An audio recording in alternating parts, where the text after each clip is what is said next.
Bismillahirrahmanirrahim. Assalamualaikum warahmatullahi wabarakatuh. Alhamdulillahirabbil alamin. Wassalatu wassalamu ala asyrafil anbiya'i wal mursalin sayyidina wa maulana Muhammadin wa ala alihi wa sahbihi ajma'in. Qala rabbi shrah li sadri wa yassir li amri wahlul 'uqdatam min lisani yafqahu qawli. Alhamdulillahirabbil alamin. Segala puji bagi Allah Subhanahu wa taala yang telah melimpahkan rahmat, taufik dan hidayahnya sehingga kami dapat menyampaikan materi mengenai epistemologi bayani. Salawat serta salam semoga tercurah kepada junjungan kita Nabi besar Muhammad sallallahu alaihi wasallam, kepada keluarganya, sahabat dan seluruh pengikut beliau hingga pada akhir zaman. Pada kesempatan kali ini kami akan membahas salah satu sistem epistemologi dalam tradisi intelektual Islam, yaitu epistemologi bayani. Materi yang akan kami jelaskan meliputi pengertian epistemologi bayani secara bahasa dan istilah, sejarah perkembangannya, sumber-sumber pengetahuannya, dan epistemologi dalam epistemologi, serta kesimpulan dan diakhiri dengan penutup. Kami berdua berharap penjelasan ini dapat membantu teman-teman semua memahami bagaimana para ulama Islam memperoleh dan mengembangkan ilmu pengetahuan yang bersumber dari wahyu.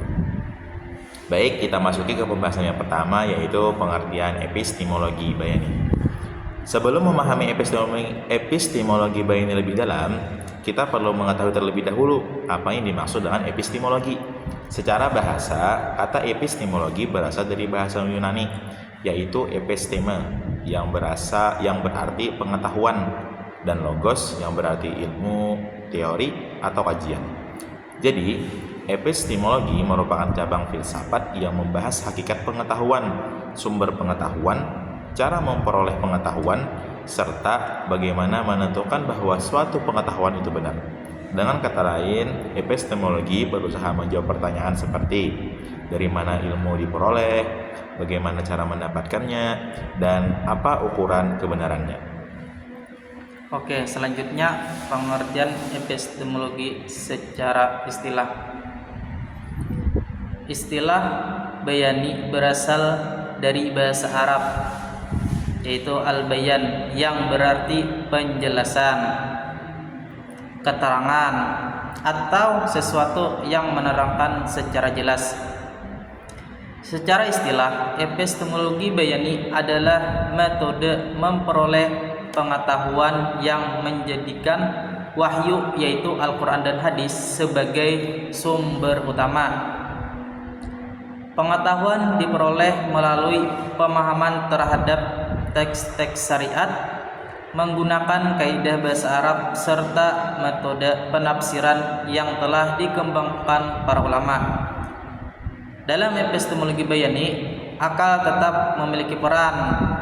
Akan tetapi, fungsi akal bukan untuk mengguli wahyu, melainkan sebagai alat untuk memahami kandungan wahyu secara benar sesuai dengan kaidah yang berlaku. Karena itu, metode ini sangat menekankan pentingnya memahami makna lafaz, susunan kalimat, konteks ayat maupun hadis, serta kaidah-kaidah bahasa Arab. Baik, tadi kan sudah dijelaskan nih bagaimana pengertian epistemologi bayani. Kita lanjut ke pembahasan yang kedua, yaitu perkembangan epistemologi bayani. Epistemologi bayani telah ada sejak masa Rasulullah SAW. Ketika para sahabat menghadapi persoalan agama, mereka langsung bertanya kepada Rasulullah, sehingga jawaban yang diperoleh bersumber langsung dari wahyu ataupun penjelasan Nabi. Setelah Rasulullah wafat, para sahabat mulai melakukan ijtihad ketika menghadapi persoalan-persoalan baru yang belum dijelaskan secara langsung. Akan tetapi, ijtihad tersebut tetap berpedoman pada Al-Quran dan Sunnah.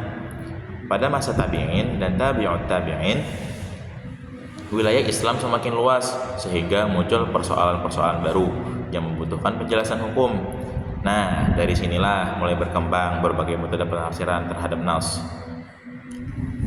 Lanjut penjelasan perkembangan tadi. Jadi, perkembangan ini kemudian melahirkan berbagai disiplin ilmu keislaman seperti ilmu tafsir, ilmu hadis, usul fikih, ilmu nahwu, ilmu sharaf, ilmu balaghah hingga ilmu qiraat. Semua ilmu tersebut berkembang untuk membantu memahami teks Al-Quran dan hadis secara tepat. Dalam kajian pemikiran Islam kontemporer, Muhammad Abid Al-Jabiri menjelaskan bahwa tradisi keilmuan Islam memiliki 3 corak epistemologi, yaitu bayani, burhani, dan irfani. Epistemologi bayani menitik beratkan pada otoritas teks wahyu, jadi sangat ditekankan. Berbeda dengan epistemologi burhani, yaitu lebih mengandalkan demonstrasi rasional atau logika. Sedangkan epistemologi irfani menekankan pengalaman spiritual atau intuisi.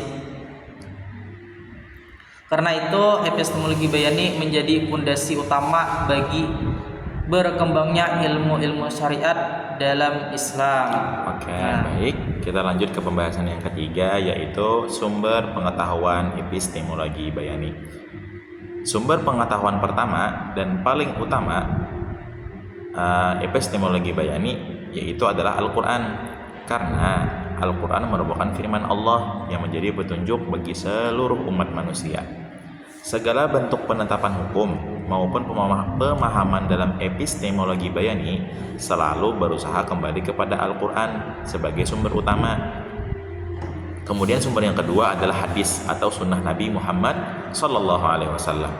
Hadis berfungsi menjelaskan ayat-ayat Al-Quran yang masih bersifat umum, merinci hukum-hukum yang belum dijelaskan secara detail, bahkan terkadang menetapkan hukum terhadap persoalan yang tidak disebutkan secara eksplisit dalam Al-Quran. Baik, selain Al-Quran dan hadis, terdapat sumber lain yang juga digunakan, yaitu ijma dan qiyas. Ijma adalah kesepakatan para ulama mujtahid pada suatu masa mengenai suatu hukum syariat. Kesepakatan ini menjadi pedoman ketika tidak ditemukan perbedaan pendapat yang kuat. Sedangkan qiyas adalah menetapkan hukum terhadap persoalan baru dengan cara menyamakannya dengan persoalan yang telah memiliki hukum di dalam Al-Quran atau juga hadis atau hadis. Kalau tidak ada hukumnya maka diambil dari persamaannya tadi. Nah, karena memiliki ilat atau sebab hukum yang sama. Selain itu, dalam memahami nas, para ulama juga memanfaatkan berbagai perangkat ilmu bahasa Arab seperti nahwu, saraf, balaghah, ilmu usul fikih, asbabun nuzul, nasikh dan mansukh, serta ilmu-ilmu pendukung lainnya. Dengan adanya perangkat tersebut, pemahaman terhadap Al-Quran dan hadis menjadi lebih sistematis, terarah, dan dapat dipertanggungjawabkan secara ilmiah. Oke, baik, kita masuk ke pembahasan yang keempat, yaitu kelebihan dan keterbatasan epistemologi bayani. Epistemologi bayani memiliki beberapa kelebihan, yaitu yang pertama, menjaga kemurnian ajaran Islam karena selalu berpedoman kepada wahyu. Yang kedua, yaitu memiliki metode yang jelas dan dalam memahami nas sehingga mengurangi penafsiran yang bersifat sembarangan. Kemudian yang ketiga, menjadi dasar lahirnya berbagai disiplin ilmu keislaman seperti tafsir, hadis, fikih, dan usul fikih. Nah, jadi ada beberapa kelebihan yang disebutkan oleh Adi tadi, ada juga kekurangannya. Epistemologi bayani juga memiliki keterbatasan apabila terlalu berfokus pada makna tekstual. Terkadang muncul kesulitan dalam menjawab persoalan-persoalan baru yang tidak dijadikan atau yang tidak dijelaskan secara langsung dalam nas. Oleh karena itu, sebagian ulama memadukan pendekatan bayani dengan pendekatan rasional atau burhani agar hukum Islam tetap mampu menjawab tantangan perkembangan zaman tanpa meninggalkan landasan wahyu. Oke. Tadi kan sudah kami jelaskan banyak beberapa komponen. Kemudian yang terakhir di sini kesimpulan dari beberapa hal yang kami jelaskan tadi. Berdasarkan pembahasan yang telah kami berdua sampaikan tadi, dapat kita tarik kesimpulan bahwa epistemologi bayani merupakan metode memperoleh pengetahuan yang berpusat pada Al-Quran dan hadis sebagai sumber utama. Metode ini menggunakan berbagai perangkat ilmu bahasa Arab dan ilmu-ilmu syariat agar makna wahyu dapat dipahami secara tepat sesuai dengan maksudnya. Baik, jadi epistemologi bayani juga memiliki peranan yang sangat besar dalam sejarah perkembangan pemikiran Islam. Melalui pendekatan ini lahirlah berbagai disiplin ilmu yang menjadi dasar bagi kajian tafsir, hadis, fikih dan usul fikih. Meskipun berkembang berbagai pendekatan lain dalam tradisi intelektual Islam, epistemologi bayani tetap menjadi pondasi penting karena menjadikan wahyu sebagai sumber utama kebenaran. Demikian pemaparan kami mengenai epistemologi bayani. Semoga materi yang kami sampaikan tadi dapat memberikan pemahaman mengenai bagaimana para ulama Islam membangun sistem pengetahuan yang berlandaskan Al-Quran dan hadis, serta menambah wawasan kita tentang tradisi keilmuan Islam. Kami berdua di sini menyadari bahwa dalam penyampaian ini kami masih terdapat kekurangan, mungkin baik dari segi penyampaian atau isi yang kami sampaikan tadi. Oleh karena itu, kami mengharapkan kritik dan saran yang membangun demi perbaikan pada kesempatan berikutnya. Mungkin sekian yang dapat kami sampaikan. Hadanallahu wa iyyakum ajma'in. Assalamualaikum warahmatullahi wabarakatuh.